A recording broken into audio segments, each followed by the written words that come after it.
Okay, I also have to open my audio if I want to talk to you. Welcome to today's webinar by Philanthropia. I think we can slowly get started talking about the topic of today, which is mistakes in proposal writing and how to overcome them. Thank you so much for joining. I think this is a topic that is very interesting for many people. And we thought a lot about how to frame this because we don't want to be focusing on the negative, but we at Philanthropia, we all bring a lot of experience to the table with proposal writing, with fundraising, and we've done a couple of things over the years that have resulted in rejection, failure, or at least in um, not being successful in the moment. So we really wanted to share with you some of our experiences, share with you some of the biggest mistakes we still see, because we also do work as evaluators sometimes, so we get sent a lot of proposals. So we see a lot of mistakes that are being made, and we want to share with you some information about that so that you can avoid those mistakes in the future and that you don't fall into the same problems that some other NGOs did or that happen quite often. We have a presentation that I have prepared that we will go through now, and afterwards we still have time for questions. And you have the chat that you can use to interact with each other, to say hi, maybe say where you're from, and how you came across this webinar, how you came across us. And then there's the Q&A box that you can use to leave questions for me that we can go over at the end. So we have dedicated time at the end for questions. And again, please use the Q&A box for that, because if you write your questions in the chat, it's sometimes very difficult for me to find them and to locate them. And so please use the Q&A box so that that I can make sure that I see all your questions in the end. But yeah, please feel free to use the chat to interact with each other, say hi, maybe say which countries you join us from, because that is always interesting and that's always lovely to see. Yeah, I think we can get started right away. And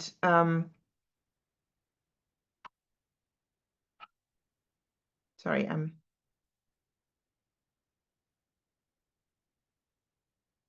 lost in my windows. But we can get started right away. My name is Eva. I think most of you know me if you've ever taken part in one of the webinars we do at Philanthropia. I've been working with Philanthropia almost 5 years, not 5, 10 years now. So it's been a decade already. I'm a geographer by profession, but I've been working in development also for close to 15 years now. And yeah, worked in the fundraising sector for the last 10 of that. I have a lot of experience working with small scale grassroots NGOs internationally. I've lived and worked in Nepal for 7 years and in South America for 2. So that is basically where my experience comes from. And I'm, the main trainer at Philanthropia. I do most of our webinars and courses.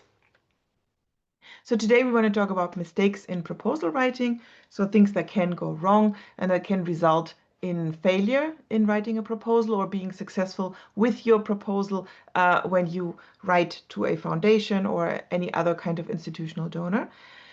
So we'll start with a definition. What is a proposal? So that we're all on the same page.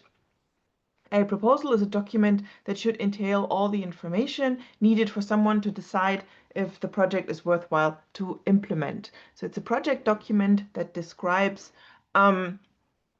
basically why a project needs to be implemented and what the parts of it are, what the activities are, what the impact will be, and how much money you need for it.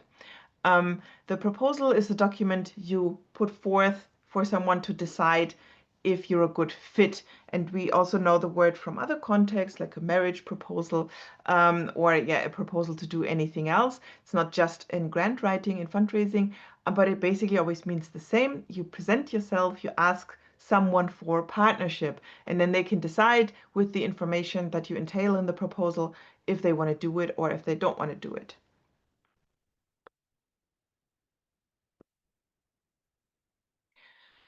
The elements of a normal proposal that you would usually send if the donor doesn't give you guidelines that specify differently would be the ones that you can see right now. So usually you start obviously with a title, which is very important because a good title is the first thing that someone will read about your project. So the title is really key for catching attention, for making sure that donors are interested and that they want to read more about your project. So the title already has to be interesting. Then usually you have the introduction or the summary, the next part of the text where you summarize what your project will do, what the impact is, who you work with, etc. That's also a very important part because that's the first thing of content that will get read. And it's the thing that also has to catch the attention. Also, you have to keep in mind that many times when it comes to the decision about your proposal, when everything is graded, rated, whatever, the people who decide, the board or the gremium, oftentimes they will not have time to read your entire proposal. They often will only read the summary. So it's important that the summary is succinct and that it's well written, no mistakes, and that it covers everything that is important. Then you have the project rationale or the background, the description, the justification, whatever you want to call it. That is the part where you explain why your project is necessary, what is the issue at hand, why does it need solving, and what will happen if you don't solve it. So it's basically the part where you explain the problem, which is very important as well, because especially if you work in an area or in a project for a long time, the problem that you're trying to solve for you or for your organization is very, very obvious. But it's not that way for everyone. So oftentimes you have to explain some context, you have to give some data on why it is important that you do the work that you want to do. Then you describe your goals and objectives. So what you want to achieve. What is the change in society, in a community, in a village, a city, a town, a country that your project, your organization wants to achieve with that project. So what is the difference that your project makes? This is also very, very important because oftentimes that is what organizations, that what funders focus on. They are interested in seeing what kind of change you can achieve and instigate.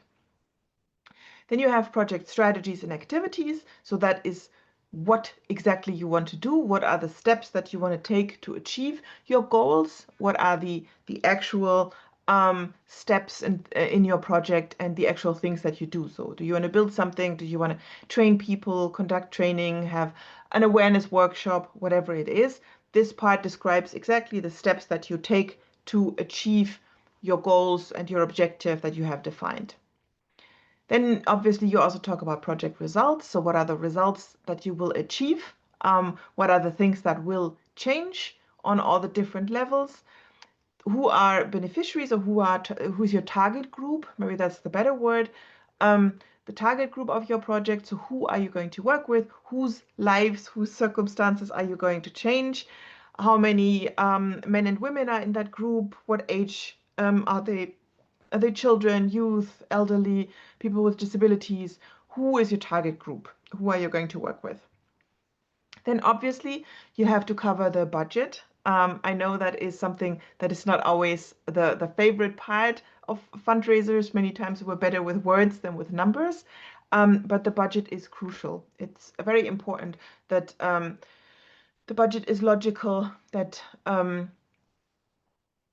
it makes sense, that there's no mistakes in there, that covers everything, etc.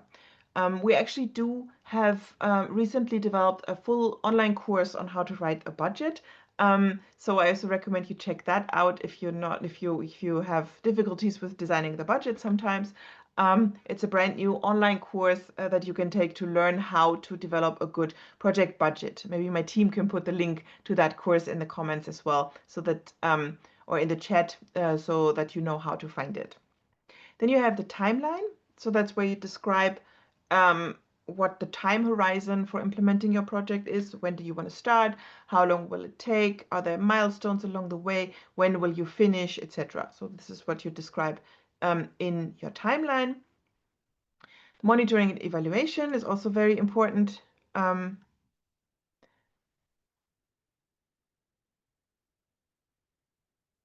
Is also very important to include in the proposal if you have the space, and especially if the donor asks for that. That's often with a log frame where you show how are you going to monitor the success of your project, what are the indicators that you want to use to show in the end that your project was successful, that you've achieved what you set out to do.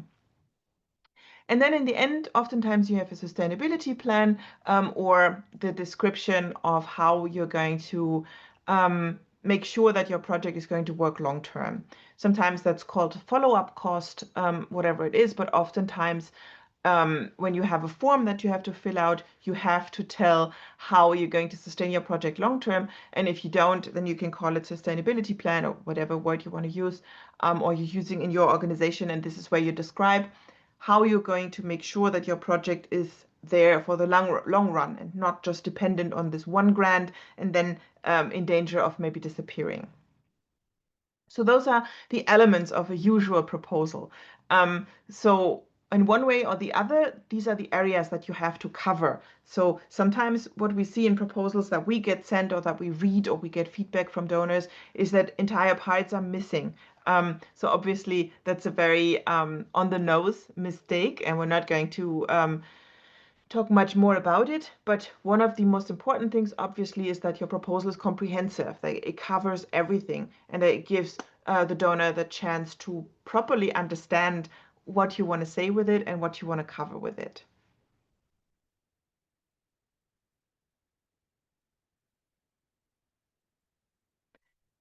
Okay, for some reason I'm having issues with Zoom today, and I also can't really properly see the chat, so that's why I'm sometimes a bit distracted. I'm sorry. So yeah, we have a question for you. What reasons can you think of why a proposal could be rejected or could fail? Maybe you can quickly type your idea in the chat. I'll give you a minute. Maybe you can just, yeah, say what you think, or maybe you know from past experiences, maybe you got feedback from a donor sometimes why a proposal that you had sent failed. Maybe you can share that with us in the chat window. What are the reasons that you can think of or that you know that proposals can fail?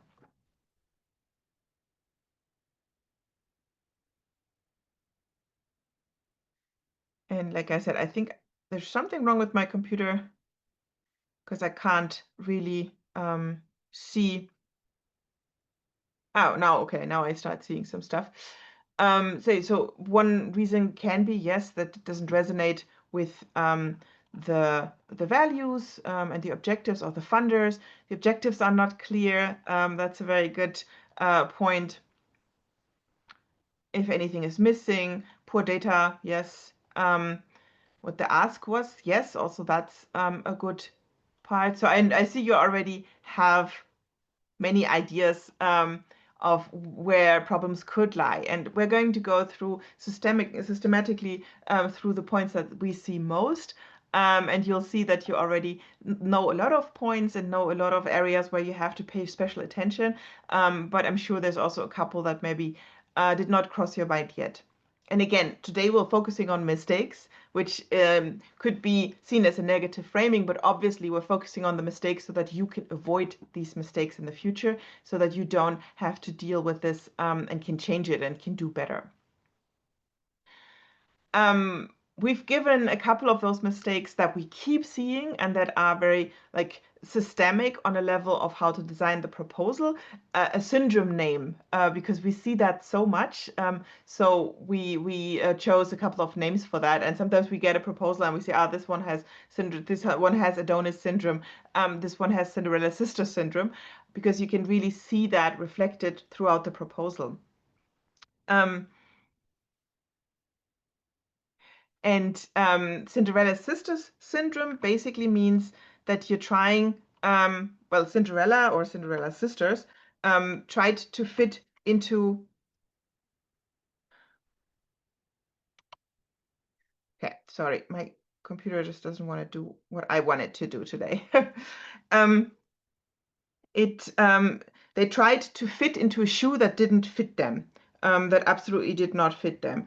And that same mistake sometimes happens with proposals, where you can see that people try to make their project fit into a call that just isn't for them. And you notice that when you read the proposal. So when there's too many changes that need to be made to the project, just so that you can fit with that donor, or you just try to squeeze yourself into the regulations that a specific donor has, that's never a good idea.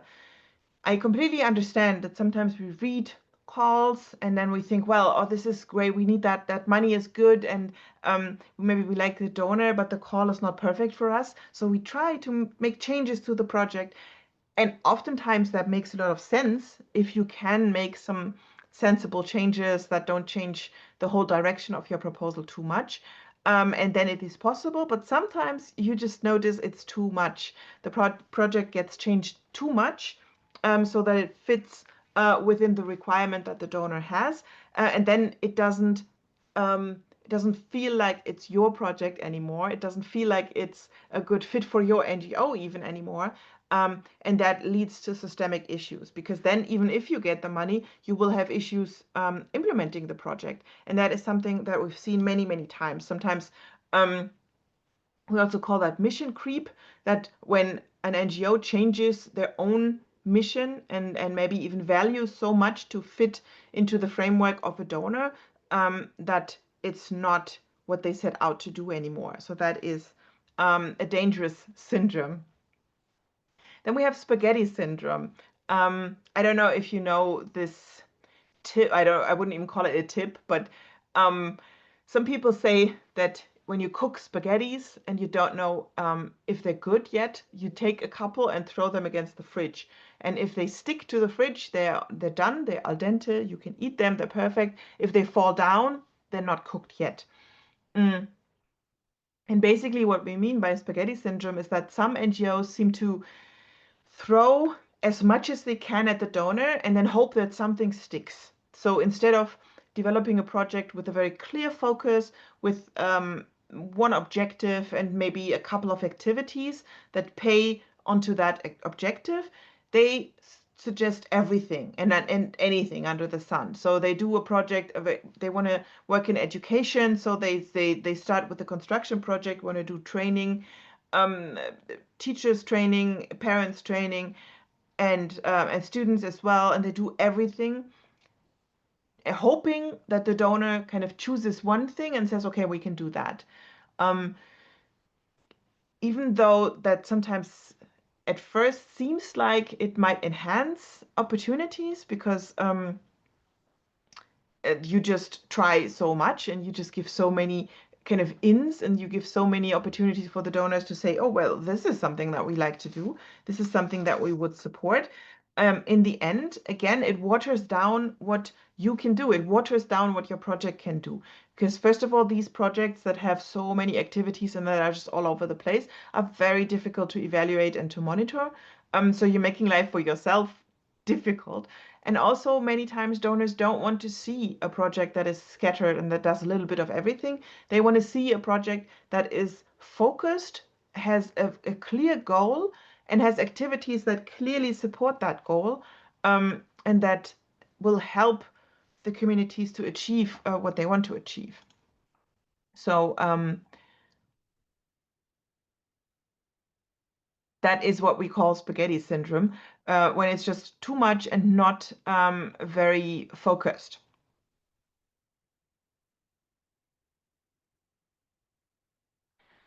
So that is what we call the spaghetti syndrome. Then we have superhero syndrome. That is also something that we see, that sometimes NGOs kind of portray themselves as an organization that can solve everything, because they think they have to go big to convince the donor. So the bigger they go, the better. If they say, oh, with this project, we can solve hunger in our community, or in this district, or we can enhance the education situation so much that 100% of school kids will go to school. Um, they think I think realistically, oftentimes they know, okay, yeah, this is not possible with one project, but sometimes maybe it feels like um, if you promise a lot and if you paint yourself or your own NGO as an organization that can really, really um, do lots and lots of things and solve every problem with little resources, then donors will have to love you and they will have to give you money. But in the end, it's very clear that that's not possible. Mm, that these kinds of proposals never really fulfill what they promise. That these NGOs, I mean, there's no NGO that can solve everything. There's no one project or program that can solve these huge problems that are sometimes on the scale or on an international scale.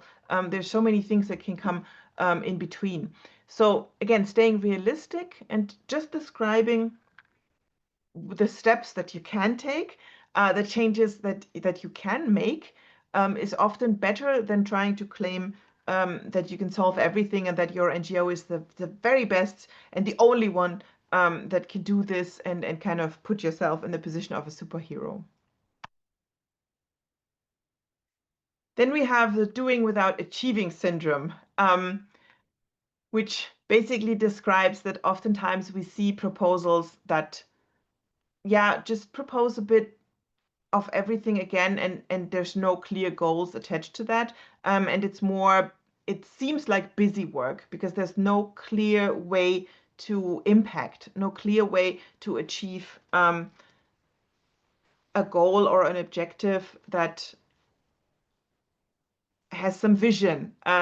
So we always run into this issue that funders want innovative projects, and innovation is something huge. And many NGOs feel very discouraged when they read that because they think, oh, we can't innovate everything all the time. Innovative projects don't necessarily mean that they have to be that you have to invent something new or it has to be completely new. Sometimes it can just be use of a specific technology, an app instead of the computer, whatever, or just an innovative approach in talking to people, reaching target groups. That is enough. But oftentimes we see the opposite, that things get proposed that have been done over and over. So this doing without achieving, just doing things, doing trainings without being able to prove that in the past they were successful, building things the way you can't really prove that the target group will use them, etc. So just proposing activities to kind of fill the proposal instead of thinking which activities will really help us achieve our goal, which activities are really impact driven and will really support this project in achieving what it wants to achieve. Then we have Adonis syndrome, which is very similar or closely connected to the superhero syndrome, where NGOs often talk too much about themselves and try to paint themselves in a light that is a bit too good, because we have to stay realistic. I know that NGOs across the world, and all of you do amazing work, and the impact is there and it can be felt and can be measured, but it should be measured and described realistically, because no one NGO can solve everything. No one NGO is the very best of the best and can be the solution to every single problem a community faces. So talking too much about oneself is often not the best advice. Mm. Also, what we often see is that NGOs include big descriptions of their own organization that focus on the wrong issues. So yes, you do have to talk about yourself and you do have to show that your NGO is the best to implement this project. You have to show your skills concerning the project. So if your staff brings specific skills to be the best partner to implement that specific project, then yes, you can include a CV or you can include a description. But we see so many NGOs that include documents and background of their own work that have nothing to do with the specific project. That doesn't really show the donor that because of this, because of ABC, your NGO is the perfect NGO to implement this project. It just shows that your NGO maybe did a project 10 years ago. Um, or that you have skills that are not related to this specific project. So you have to be very careful on how much you talk about your own organization here.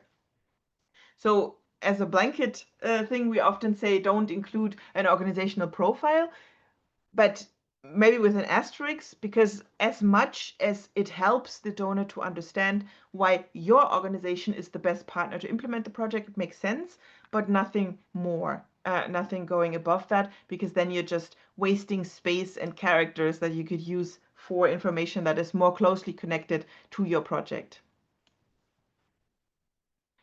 The boredom syndrome, that is also closely connected to the doing without achieving. Doing without achieving is more like filling a proposal with activities that do not clearly pay into the objective.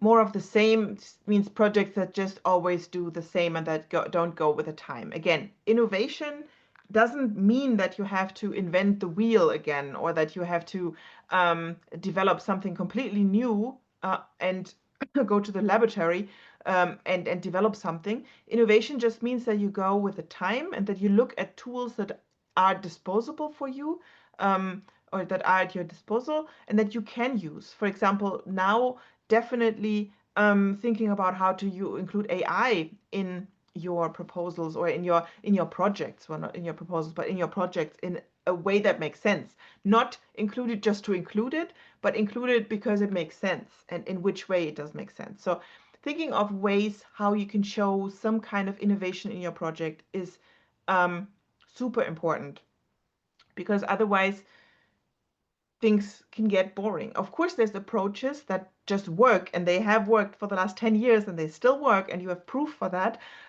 But then maybe you can describe that. You can show the experience you have. You can get at it from a different angle, so it doesn't look always the same. Because if people are bored when they read your proposal, if people are bored when you read about your projects, then that can be an issue.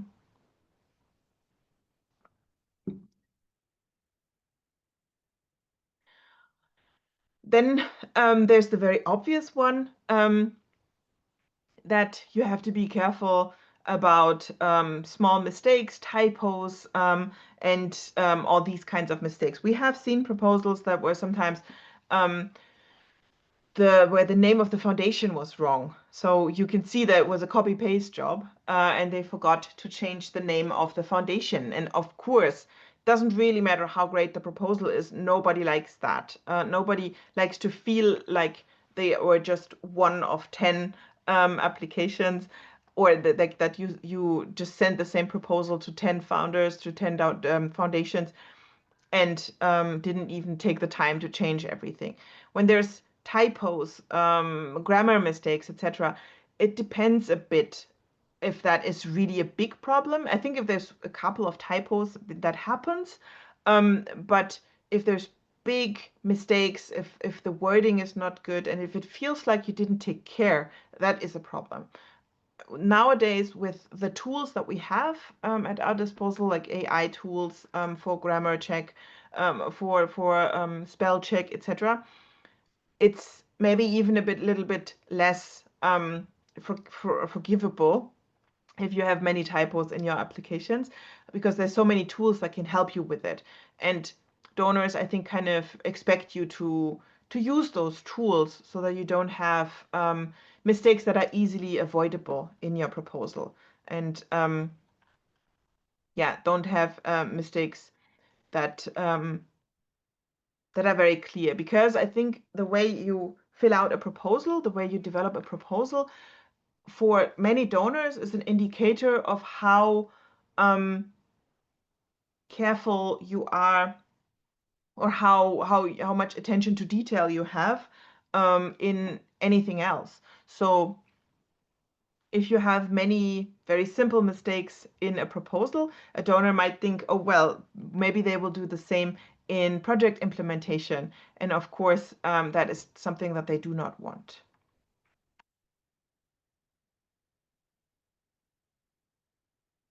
Then we have, I would say, the most common mistake in proposal writing, which is not paying attention to the guidelines. Because if donors give you guidelines, those are the word that you have to go by. If they give you a form, you have to use the form to apply. If they tell you we only fund this kind of work, that kind of work, that is what you need to follow. So that is super important. We always recommend that when you start a proposal, when you start working on a proposal, you print out the guidelines and put them next to your computer, so that you can keep checking them. Because what usually happens, and I know that from my own experience, it's just very human, is that you read guidelines and you think, oh, well, this kind of fits. And then you forget about the guidelines until the last minute again. And then sometimes mistakes already made their way in. The guidelines are also the place where donors sometimes give you tips and advice on how to write specific paragraphs, what to include, what they will look out for, what they will put special attention to. So really read them carefully and follow everything that they have in there. You could even follow the structure, use the wording maybe even. So if they call it justification, then call it justification, not project background in your proposal, because that is the word that they used, and that is something that you can follow.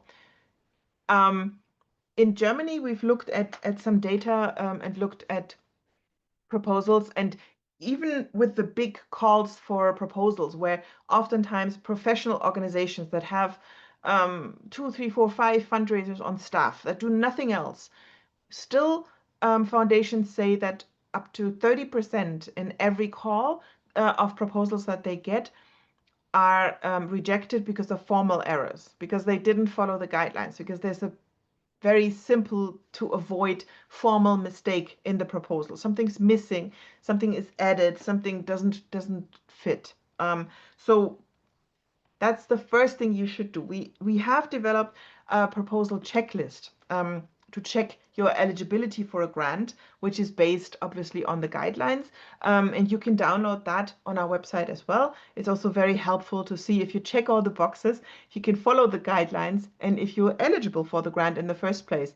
Because, yeah, many times NGOs that do apply are not even eligible. And then they wasted their own time, wasted the donor's time, and it's just not a good look. So the most important guideline that you have when working on a proposal, and that should really kind of inform every step of the way, is the guidelines that you should print out and keep with you. Then there's another very systemic error, which is not being clear on the vocabulary and the structure of the proposal. So confusing the different areas and the different things that you're supposed to describe. I think,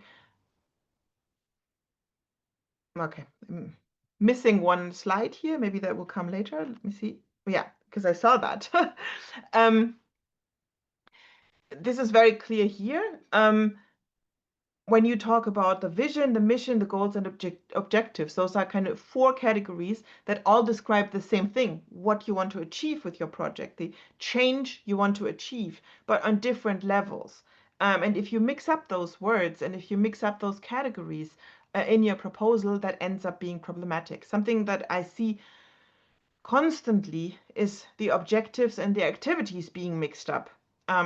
So that people say, when you say, what do you want to achieve with your project? The answer is, we want to build a school. Well, but that is not the change that needs to be achieved or that should be achieved. That is the activity that will be done. The change is that the education is better because students can attend school in the village or in the community. So mixing up those terms is very problematic, because especially when you follow a structure given by the donor, if you mix up everything, it's very difficult to be graded on those areas. And again, this is one of the most common mistake in proposals that I work on, also with customers, when I get sent a proposal, that I have to kind of pull apart the objectives and the activities, because oftentimes it's mingled together. And here with the vision, mission, goals, and objectives, it's just different levels of detail and of timing. So the vision would be the vision that you have for your organization, something that maybe cannot ever be achieved, a huge change on the societal level, that is, yeah, what you aim for, but probably will never happen because it's on such a big level. The mission is more specific already, but it is also something that you're not going to achieve with 1 or 2 projects. Maybe something that you can achieve when you work 20 years in this area. But it's still a lot of work and on a high level. And then goals and objectives is usually what is important in a proposal, because oftentimes the goal is something that you want to achieve with a proposal, and the objective would be something that you want to achieve with an activity. So with the whole project wants to achieve one goal, and the objectives are under that and pay into the goal.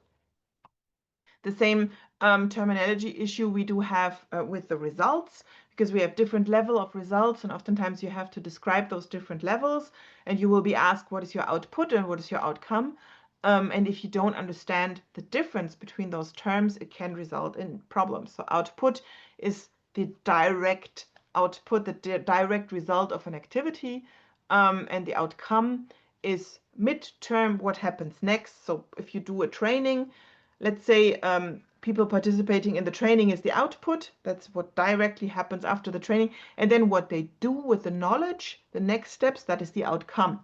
But for that, of course, you have to be very clear on understanding those different levels, understanding the terminology.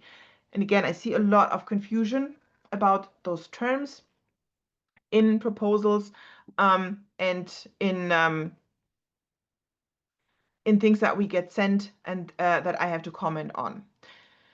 We have an ebook that talks a lot about the terminology and makes sure that you can understand the exact differences. So if you're interested in that, that is also available on our homepage. And again, my team can will put the link to that ebook in the comments now as well.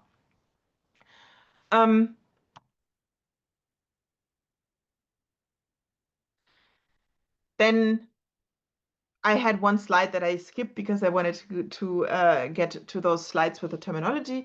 Another thing that you have to keep in mind is storytelling, because storytelling is super important to make your proposal interesting. It can be tricky in proposal writing because often we don't have that much space. We don't have that many characters that we can use, and we think a proposal needs to be something super technical. So we don't include storytelling, but storytelling is a very powerful tool that you can use even in proposal writing to make your proposal more interesting, and that you should use, because you always have to keep in mind people write proposals and have to read proposals, and oftentimes they read I don't know, 40 proposals a day. So if they're boring, then they will immediately lose interest, of course.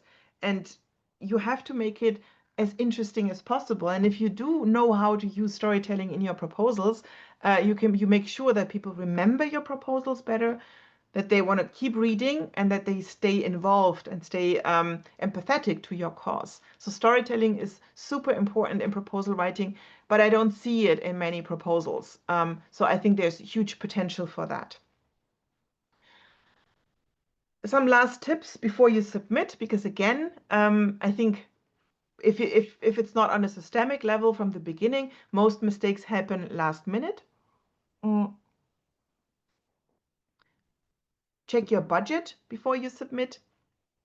That is crucial, because if you have a mistake in your budget, maybe they notice and your proposal will get rejected, or even worse, sometimes you don't notice, or they don't notice, the donor doesn't notice, and you get approval, but then you have to work with the wrong budget. That happened to me 2 times, where there was a mistake, and then you can't go back to the donor and say, sorry, we made a mistake here, we actually need more money. That's not going to play out well. So then you're stuck with that problem. So be very careful that you check your budget and that there's no mistakes in there, and that also the budget matches the activities, that the budget matches the rest of the proposal. Sometimes when you start with the budget, or write the budget in the beginning, and then maybe throughout the process of working on the proposal, there's changes that you make. Sometimes, yeah, the budget doesn't get changed accordingly, and that's a problem then. Proofread, try to eliminate typos, mistakes, review it repeatedly, and if possible, work with an external proofreader.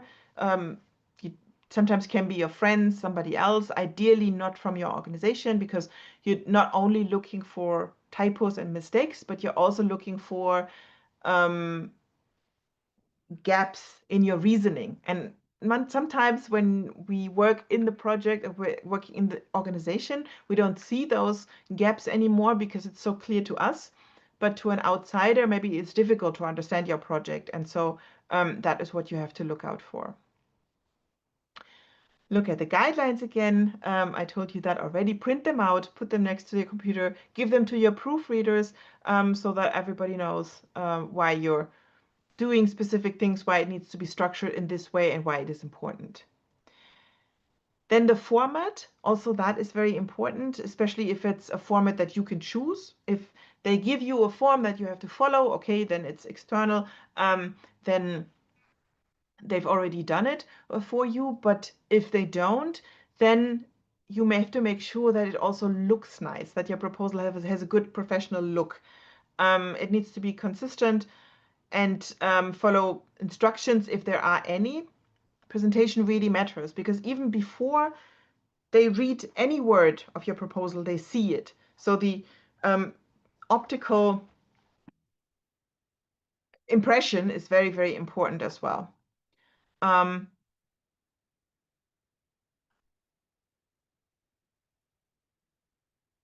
Okay, so this, I just see that the link to the guide to the ebook was shared now, so it's in the comment section now.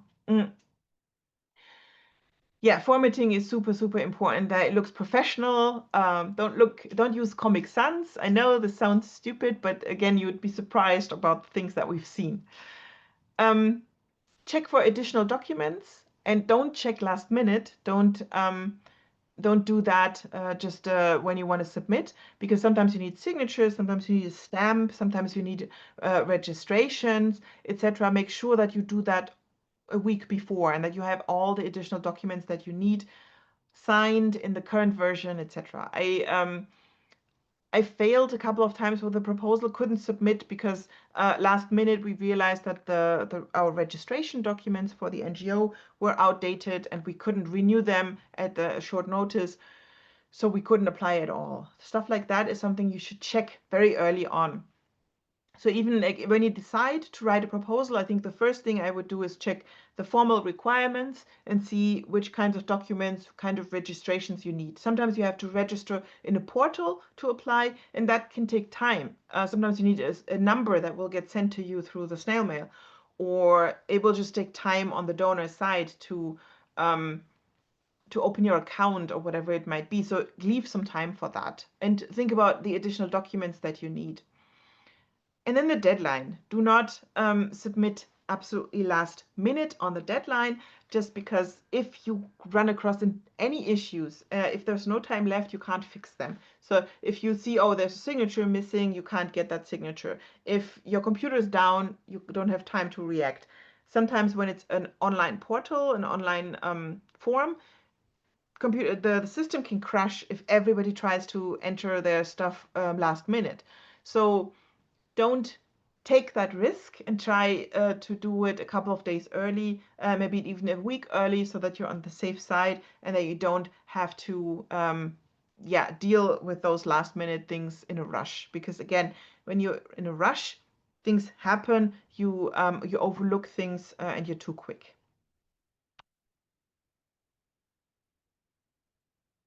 Yeah, and with that, we come to the end. I have another recommendation for you because I already told you about storytelling, how important it is, and how you can also use it in proposals.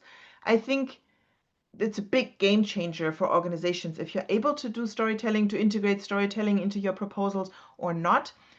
So we have an upcoming course for, it's going to be a 3-hour course intensely talking about storytelling, why you need it, how you can use it, and how you can integrate storytelling into your communication materials and your proposals. That course will be on the 10th of July with me one morning, three, oh my God, sorry, my voice. 3 hours, and you can still enroll for that course. It's going to be full of great resources. You will get materials to work with at your desk as well.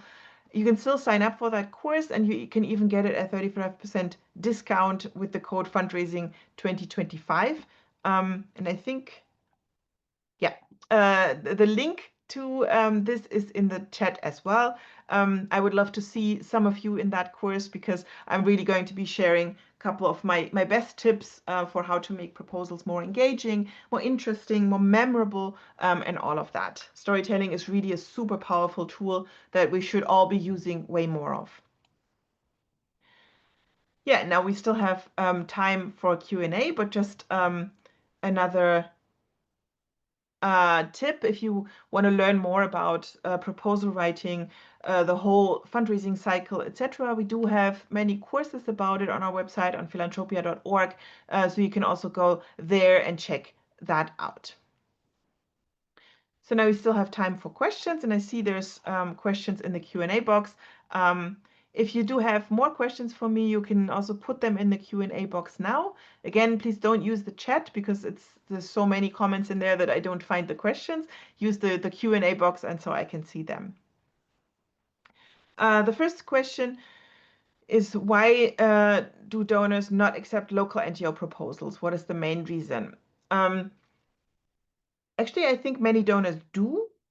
The idea is more and more funding should be localized. So donors are required by their donors as well, and by governments, to work with local NGOs. So I think we just have to do more lobbying work to get there, and to make them aware of the great work that local NGOs do. I think sometimes the issue is that big donors that have to manage and administer lots of grants don't want to deal with the hassle of giving out many, many small grants, because it's administrative work, and they could struggle with that. So I think that is sometimes a problem. So that they put intermediaries in, INGOs, other organizations that then give out the grants. Sometimes I think it's also to do with trust. Oftentimes small NGOs don't have a huge budget, and they might be scared or might be hesitant because they think that a small NGO maybe cannot absorb a grant of a bigger size, stuff like that. I think it's very unfortunate, but I also think that more and more funders, donors start working more with smaller NGOs, which is a good development, I think, and a development that we need. Next question is about AI. How can we write a proposal with the help of AI? There's many ways that AI can help, and many ways which it can't. So you still have to be careful, I think, with the use of AI. It can help with spelling, it can help with wording. I think that is great. It can help you with structuring the proposal, which is amazing. But I wouldn't use it too much for research at the moment still, especially not a tool like ChatGPT. Perplexity is a tool that is better to do research for proposals, because it's still, the hallucinations of those systems are still huge. So they make stuff up. If they don't know the answer, they make it up in many cases. So don't use it for research, even if the text sounds amazing. Always double and triple check if there's data in it, etc. But then it can be super helpful. A test that I did yesterday was to see how well it goes. I went to ChatGPT and I said, okay, I have a project that wants to we want to build 2 schoolrooms for, in this country, this many students, and sorry. This kind of school, etc. Ask me, this is the information, I want to write a proposal for donor for foundation XYZ. Ask me 15 more questions about the project, with information that you need to write a draft for a proposal. And then ChatGPT asked me questions like, what is the setup of the target group, was one question. What do you want to achieve with that? What's your objective, etc. So it kind of guides you through the missing parts. And then it gave me a relatively okay draft of a proposal. Of course, then you have to go back, work with that, add stuff, add stories, add more content, but it can be a good start. So that's one way that you could use AI to do that. Again, for research, I'm still skeptical. Because it still hallucinates a lot. You can also upload guidelines in ChatGPT and say these are the guidelines for the grant I want to apply to. Design the proposal accordingly, for example. And it's not always 100%, but often it gives you a start, and then you can work with that. We also have webinars about using AI in fundraising that are available on our YouTube channel. So go and check that out if you want to learn more about AI in fundraising. Um, then Bobby is asking, what about potential risk and mitigation strategies? Yes, that often is also a part that you should cover in your proposal, risks and assumptions that you have when you have a log frame. Often, or most of the times, you have the risks and assumptions covered in the log frame. Otherwise, you can also do that in a narrative describing what are some of the things basically that need to happen for your project to be successful. So, for example, you would assume that the climate doesn't change drastically, that people keep working, that the political climate in your country stays the same, etc. You could either do that in a narrative, or if you have to submit a log frame, that is covered in a log frame.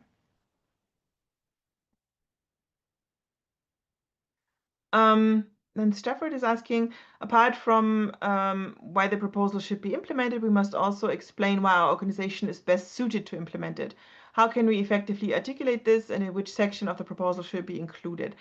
It depends a bit. Sometimes you get a section for that in the form, or a donor asks specifically for that. You could make a section out of it. If you're completely free, you can say call one section, and I would put that under the justification. Why us, basically? Why is your organization the best fitted? Otherwise, you can include that in the justification as well. What is the problem? Why does it need solving? And why are you the best organization to solve it? So you have to show your specific skills for that project. And I think it's a mix of, if you've done a project in the same area, you can show that, talk about your experience. If you have people on staff, if you have experiences with that issue, if you come from the community, all of those things are points that prove why you or your organization, your NGO, is the best to fix this issue. And you can talk about all of that. And again, I think I would put it in the justification, or right after the justification. You will get a link to the recording, and I'm not sure of the presentation, but you can also get in contact if you want a copy of the presentation. But you will get a link to the recording sent anyway, so you can rewatch it and look at things, maybe if you want to repeat something. I've already talked about AI. Again, we have a full webinar about that, so you can look at that on our YouTube page as well. What's the expectation of donors to fund a proposal? Basically, I think you have to think of, oftentimes we think of donors as someone who is like above us and you can give us money, and we as NGOs ask them for money. I think it's good if you manage to change your mindset here a little bit and see yourself as a potential partner for that NGO, and say, okay, because, or for that funder, for that foundation, because donors also have their goals and their objectives and their mission that they have to accomplish. And they have to answer to their donors, because that money comes from somewhere. And they need you as partners to implement their mission. Without you, they can't do it. Without the NGOs in the field, they can't accomplish anything either. So yes, you need their money, but they also need your expertise. They need your boots on the ground, basically. So I think the expectation of donors in general is that you present them with something that shows where your overlap is with them, and that shows how you can help them fulfill their mission. Um, so that means you need to understand the donor. You need to understand what their mission is. You need to understand what they want to achieve, and then show them how you can support with that. I think that is a super important framing that you kind of have to do. Of course, sometimes they will formulate that in a very specific call for proposals, and then you just follow that. But basically, they're looking for a partner who can help them achieve their own mission. And you want to present yourself in a way that they think, oh, well, yeah, this NGO is amazing because they're doing the overlap with us is huge, and they're going to help us get where we want to get. Um, um, then Daniel is asking, is it appropriate to include mathematical formulas in proposal writing when determining the sample size? But depends a bit. If you're talking about like size of target group or how many people you work with, etc., it's always good to explain numbers. Any number you include is good to explain how you came up with that number, especially if it's not like a clear-cut logical number that anybody would come up with. So anytime you say, okay, the the indirect target group is 500 people, then explain how you came up with those 500 people. And if there's a mathematical formula behind that, then show that. Because what you want is that the person who reads your proposal can understand what you're describing. And if you have a logical way to come up with numbers, but it's not people are not able to understand and see it, then they can't follow along maybe. So it depends a bit on the circumstance. I understand your question correctly, but then I think I would include everything that is needed to understand what you're trying to say. Um,